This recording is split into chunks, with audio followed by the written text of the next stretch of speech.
जय हिंद साथियों, नमस्कार। कैसे हैं आप सभी? स्वागत है आपका अपने परिवार में। और इंतजार हुआ खत्म है एक बार फिर से। जो बातें मैं पिछले कई दिनों से कह रहा था उसके ऊपर मुहर लगती हुई नजर आ रही है। वो विश्वास एक बार फिर से कायम होगा और राजस्थान के इन युवा साथियों को एक बार फिर से आन बान का प्रतीक वो राजस्थान पुलिस की वर्दी नसीब होगी। लेकिन उस वर्दी को पाने के लिए उन विद्यार्थियों से जरूर पूछना जिन्होंने पिछली भर्ती में मेहनत की थी।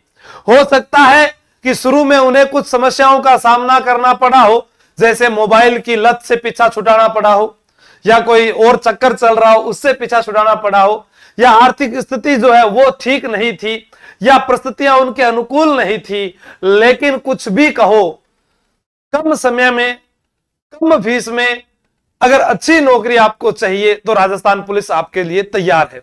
उसके बाद आपके पास समय होता है 9 महीने ट्रेनिंग का, और उसके बाद आप अवकाश लेकर अन्य भी किसी प्रतियोगी परीक्षा में शामिल हो सकते हैं।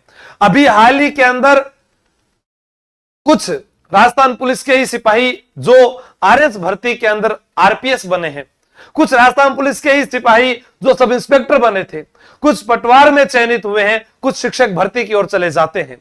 तो यह तो आप पर तय करता है कि आपकी मेहनत कितनी है या आप कितने समय तक अपने आप को किताबों के साथ जोड़े रखते हो। राजस्थान पुलिस पिछली भर्ती 10,000 हुई थी। उसके बाद मैंने आपको बताया था कि हमारे ही यहां के एक पुलिस अधिकारी तिगरा मध्य प्रदेश ट्रेनिंग सेंटर में जाते हैं और वो वहां पर बोल कर आते हैं कि 1,000 राजस्थान पुलिस के टेलीकॉम और अन्य 10,000 पदों पर हम लगभग जो है पुलिस भर्ती कराने की जो है कोशिश करेंगे इस बार भी, क्योंकि महकमा का भी जो है बड़ा करना है, क्योंकि राजस्थान के अंदर नए जिले बन चुके हैं और इस बार पदोन्नति परीक्षा के तहत बहुत सारे जो हेड कांस्टेबल थे उनको एएसआई बना दिया गया और जो कांस्टेबल थे उनको हेड कांस्टेबल बना दिया गया, जिसके कारण हमारे जो 5,500 स्वीकृत पद हुए थे पहले से ही, उसमें भी हमारी 4,000 की नफरी जो है वो फिर से कम हो गई। इस कारण लगभग 10,000 की बात कही और 9,000 का तो प्रस्ताव ही भेज दिया गया। और आप सभी लोग जानते हैं कि प्रक्रियाधीन भर्ती के तहत कभी भी उसमें और पदों में बढ़ोतरी की जा सकती है। आपके पास सुनहरा अवसर है। 10,000 पद अभी वर्तमान में एलडीसी, जो विद्यार्थी 2024 सीईटी एग्जाम पास किया हुआ है वह एलडीसी की भर्ती में ही लगा रहे, वो इसके ऊपर ध्यान बिल्कुल मत देना। मैं फिर कह रहा हूं, कान खोलकर सुन लेना। जो सीईटी 2024 का पास आउट विद्यार्थी है वो एलडीसी 10,000 के ऊपर ही ध्यान रखना। अगर तुम्हें लगता है कि इंग्लिश नहीं आती है, मैथ नहीं आती है, विज्ञान नहीं आती है, हिंदी नहीं आती है, तो फिर आप मोर्चा एलडीसी का छोड़कर इधर आ सकते हो। लेकिन अभी भी एलडीसी में सिलेक्शन पाया जा सकता है आपके द्वारा। कैसे क्या है आइए बात करते हैं इसके बारे में। एक बार सभी साथी क्लास शेयर कर दे तो मैं आपको बता दूं सारे सवाल जो है आपके। हाँ, अभी अभी पुलिस मुख्यालय से जो बड़ी खबर हमारे को देखने को मिल रही है, बड़ी खबर कि 9,000 कांस्टेबल की नई भर्ती का भेजा प्रस्ताव, सरकार को भेजा नई कांस्टेबल प्रस्ताव, सरकार की मंजूरी मिलते ही शुरू होगी भर्ती प्रक्रिया। ये आप देख रहे हैं जो अभी फर्स्ट इंडिया न्यूज की खबर है। यह खबर आपको यहां टेलीग्राम पर भी मिल जाएगी और आप लगातार परीक्षा संबंधी या क्लास संबंधी अपडेट या कोई भी ऑफलाइन ऑनलाइन सूचना तो टेलीग्राम पर आप जरूर जुड़े रहें। आशु जी के ट्रिक टेलीग्राम चैनल, जहां पर 3,72,000 विद्यार्थी जुड़े हुए हैं। और ऐसे भी विद्यार्थी हैं इस टेलीग्राम ग्रुप में जो अभी हाल ही में अन्य सरकारी सेवाओं में चयनित हैं, चाहे वो शिक्षा विभाग हो या फिर पुलिस विभाग हो, या हम कृषि विभाग की बात करें, या फिर कोई पशु परिचर यानी चिकित्सा विभाग में भी हमारे विद्यार्थी वहां तक पहुंचे हैं। अब बात करेंगे, कुछ विद्यार्थी यहां कहेंगे, तो मैं आपको अगर यह कह दूं कि एक बात मेरी ध्यान से सुन लीजिए कि आ राजस्थान पुलिस की भर्ती सीईटी बिनाइयों सी, तो कितों को मजा आओगे? देखा कमेंट करके बताओ कि इसमें सीईटी होगा ही नहीं और सीधी डायरेक्ट भर्ती हो जाए। आपने बोला है, ऐसे तो कभी नहीं बोला। इसका मतलब इस बार कुछ तो दया गड़बड़ है। क्या पुलिस की भर्ती बिना सीईटी के आएगी? हो सकता है। हाँ, चलो बात करेंगे। पहली चीज, नई सीईटी के अनुसार ही होगी। अगर सीईटी हुई तो ठीक है, अगर ये सीईटी नहीं हुई तो भाई आई डोंट था, लेकिन मैं आपको कह रहा हूं कि बिना सीईटी के भी पेपर हो सकता है। ठीक है बाबू मसाए, डरना मत, नई सीईटी, क्योंकि उसकी वैधता समाप्त हो गई। अब आप लोगों में से कोई ऐसा साथी नहीं है जो अपने सरपंच से, अपने विधायक से, अपने सांसद से, अपने नेता से, छात्र संघ के अध्यक्षों से जाकर कहे कि साहब इस सरकार ने कहा था हम युवाओं के लिए कार्य करेंगे, प्रत्येक साल हम सीईटी का आयोजन करवाएंगे और राजस्थान के लाखों गरीब बेरोजगार युवाओं को हम सरकारी नौकरी देंगे। कहां है वो?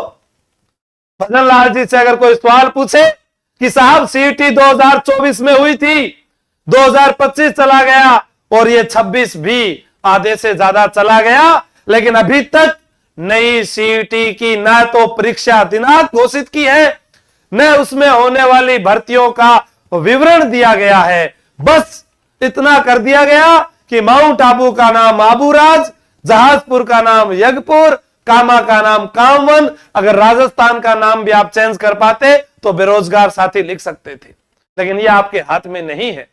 लेकिन आप सोचिएगा इन युवाओं की तरफ, यही युवा पीढ़ी हर बार सरकार बदलने का जो कार्य करती है वो कर सकती है, लेकिन ये मुझे पता है सोए हुए हैं और ये सोए हुए रहेंगे, क्योंकि इनको जब कोई काम कहते हैं ना कि ये काम करना है, वो मुझे पता है कि मेरा राजस्थान का साथी नहीं करता है। क्योंकि छोटे थे तब कहते थे भाया गरम चिमटो है, हाथ मत लगा जे, लेकिन पीछे से जाके उसके हाथ लगाते, मम्मी हाथ बल गो, दरवाजे में उंगली मत देना, फिर देते, मम्मी उंगली आ गई, अरे हेलमेट लगाओ आपका जीवन बचेगा, नहीं नहीं नहीं सर बाल खराब हो जाएंगे, सीट बेल्ट लगाओ जीवन बचेगा, नहीं सर पेट में दर्द होने लग जाता है, पढ़ाई करो 60 साल का जीवन आपका सुधरेगा, आपके बच्चों का सुधरेगा, परिवार का सुधरेगा, आपके समाज का सुधरेगा। लेकिन नहीं, और जो काम नहीं करने हैं, फोन पर रात को बात नहीं करनी, इंस्टाग्राम पर फिल्टर नहीं लगाना, इंस्टाग्राम पर किसी को चैट नहीं करनी, दारू नहीं पीनी, नशा नहीं करना, बाइक तेज नहीं चलानी, कॉलेज के आगे चक्कर नहीं मारना, पर्ची बनाकर नहीं फेंकना, वो काम सबसे पहले करती है ये युवा पीढ़ी। क्योंकि जो काम कहा जाता नहीं करना, और मैं ये कह दूं ना कि तुम कोई नौकरी नहीं लगोगे, तो मुझे पता है तुम मुझे चैलेंज करने के लिए पढ़ोगे और नौकरी भी लग जाओगे, लेकिन वो देखना है आप लोगों को क्या करना है क्या नहीं करना। चलो, नई सीईटी के अनुसार परीक्षा होती है तो आपके पास में 7 से 8 महीने होंगे। और मैं एक चीज और बताऊं कि सीईटी वाले एग्जाम कभी भी करा सकते हैं, वो कुछ नहीं कहेंगे, वो ये कहेंगे हमने पहले भी कहा था अब फिर कह रहे हैं। अब इसके लिए आपको यह पता चल गया, आयु वर्ग सभी को पता ही होती है, 18 से 23 होती है, 5 साल की इसमें छूट हो जाती है। महिलाओं को जो है 10 साल की छूट हो जाती है, जनरल कैटेगरी की 5 साल को है, बाकी जो भी महिलाएं उनको 10 साल की छूट हो जाती है। ठीक है, SC ST उन सबको छूट रहती है। ये आपका आयु वर्ग का रेशो रहता है, नई सीईटी के अनुसार होगी। आपकी योग्यता 12वीं पास होनी चाहिए। 5 किलोमीटर आपकी दौड़ का आयोजन होगा। हाइट कम ज्यादा है वो आपके लिए अलग से वीडियो बनाए गए हैं कि भाई 168 सेंटीमीटर आपकी हाइट होनी चाहिए, महिलाओं के लिए 152 सेंटीमीटर होनी चाहिए, लड़कियों के लिए 47.5 किलो यानी 48 किलो वेट जो है वो अनिवार्य है। और फिर कोई लड़कों की समस्या आती है कि सीना नहीं फूल रहा, ये आगे की बातें हैं वत्स, उसके लिए रथ को जब हम आगे पास करेंगे तब देखेंगे। इसमें भी लाखों 10-10 लाख अभ्यर्थी मौका जो है आजमाते हैं, लेकिन पास 10 हजार ही होते हैं। आपके पास भी सुनहरा अवसर है, जो नौकरी लगना चाहता है उनके लिए मेरे पास में 3 ही विकल्प हैं, या आप किताब पढ़ लीजिए, या आप ऑनलाइन कोर्स से पढ़ लीजिए, या ऑफलाइन आ जाइए। मैं आपको 6 महीने में यह आश्वासन दे दूंगा कि आप जो है नौकरी लग जाएंगे। विकास कुमार हिस्ट्री कल्चर विजय बैच में सब में मैं ही पढ़ाऊंगा, लेकिन अभी नहीं पढ़ाऊंगा।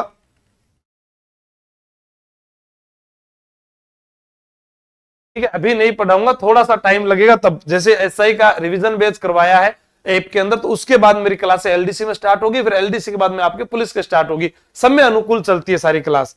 अभी भी कोई साथी तैयारी करना चाहे तो उसके लिए तैयारी कर लो ऐप पर सिंघम बैच है, जिसके अंदर ये सारे टॉपिक 7 टॉपिक मेरे द्वारा ही पढ़ाए जाएंगे आपको इस बैच में, और ये किताब भी आपको फ्री आपके घर पहुंचाई जाएगी। सीटी के लिए आप यहां से तैयारी कर सकते हैं। हजारों विद्यार्थी पहले से जुड़े हैं, और बड़ी खबर आपके लिए यह भी है, सुभाष चारण सर और मैं 8 अप्रैल को जयपुर गुजर की थड़ी ब्रांच पर महासेमिनार कर रहे हैं। जो विद्यार्थी आ रहा चाहता है 6 महीने के अंदर कि मुझे नौकरी लगा दीजिए, इसके अंदर आपका एलडीसी का रिवीजन बैच भी होगा। उसी फीस में आप एलडीसी की तैयारी कर सकते हो, उसी में आप सीईटी की तैयारी कर सकते हो, उसी में आप पुलिस की तैयारी कर सकते हो। जो आपका मन करे एक बार के अंदर ही आप अपनी नौकरी की तैयारी कर सकते हो। फीस हमेशा वही रही है, न तो ज्यादा न कम। सिंगल करो तो 15,000 रुपए है, और अभी रजिस्ट्रेशन करवाना है। आप इस नंबर पर अपना नाम, जिला, आयु और आपका राजस्थान पुलिस के लिए कौन सा प्रयास है, अभी वर्तमान में किसकी तैयारी कर रहे हो, ये लिखकर भेज देना। कोई शुल्क नहीं है, लिखना वही जो 8 अप्रैल को आ सके, वरना यह हो सकता है कि हर बार आप लिखते हो तो मजबूरन मुझे भी उन विद्यार्थियों को ब्लॉक करना पड़े जो मेरा भी समय खराब करे और खुद का समय भी खराब करे। जो आना चाहे वह अपना नाम बता देना, नहीं आना चाहे घर बैठकर जो है सिंघम बुक से भी तैयारी कर सकता है। यह भी आपकी नई तैयारी कर लो ऐप के ऊपर है, जिसको आप पढ़ोगे एग्जाम तक तो भी आपका सिलेक्शन हो जाएगा। किसी भी पुराने विद्यार्थी से आप पूछ सकते हो। बाकी सीईटी के अनुसार होगा। 6 महीने मुझे दे दीजिए, मैं आपको 10,000 के अंदर नाम जो है आपका लिखवा दूंगा। बाकी ना काहू से दोस्ती, ना काहू से बेर, जैसा आपका मन करे, ठीक है। जाति पाति पूछे न कोई, हरि को भजे सो हरि को होई। आपका जैसा मन करे, जहां से मन करे आप पढ़ सकते हैं। 8 अप्रैल सभी राजस्थान के युवा साथियों का मैं इंतजार करूंगा। सब इंस्पेक्टर की परीक्षा के बाद आप आ सकते हैं, जिसमें आप एलडीसी, पुलिस, सीईटी, वीडियो किसी की भी आप तैयारी कर सकते हैं। ऑनलाइन आप तैयारी कर लो, ऐप के ऊपर ही तैयारी करें, ठीक है। फिर भी आपका कोई सवाल हो कि क्या बिना सीईटी के होगा, सीईटी होगा तो वो भी मैं पास करवाशू, ठीक है। थाना आश्वासन दे रहे हूं तो आपका मम्मी पापा सागे लियास को हो, तैयारी करो, मेहनत करो, वो आपका काम है। ईमानदार, योग्य, जिसमें अहंकार हो, द्वेष हो, ईर्ष्या हो, ऐसी भावना वाला विद्यार्थी ना आए, क्योंकि अपनी बनेगी नहीं। और डंडा खाने वाला विद्यार्थी जरूर पहुंचे। जय हिंद, जय भारत, टाटा। हाँ, कोई भी एक्स आर्मी मैन है, कोई भी तलाकशुदा कोटे से है, कोई भी जिसके पास एनसीसी है, सरदार पुलिस का डिप्लोमा है, होमगार्ड सर्विस में है, वो सारे आ सकते हैं। उनका 101% चयन होगा ही होगा, चाहे आप कुछ भी कर लें, जरूर। बाकी मेरी शुभकामनाएं सभी को है घर से, क्योंकि सारे नहीं पहुंच सकते तो ऑनलाइन ले लीजिए। जो ऑनलाइन ले रहा है वो ऑफलाइन में अगर आता है तो उसकी ये ऑनलाइन वाली फीस में माफ कर दूंगा, ठीक है। हाँ, इसमें अभी ऑफर चल रहा है कल तक का, देख लीजिए आप। कल तक का ऑफर चल रहा है, एंड ऑफ मार्च का, वो भी आपको मैं बता दूं 31 मार्च का। फिर इसमें रेट बढ़ेगी तो फिर आप मुझे मत कहना। Thank you.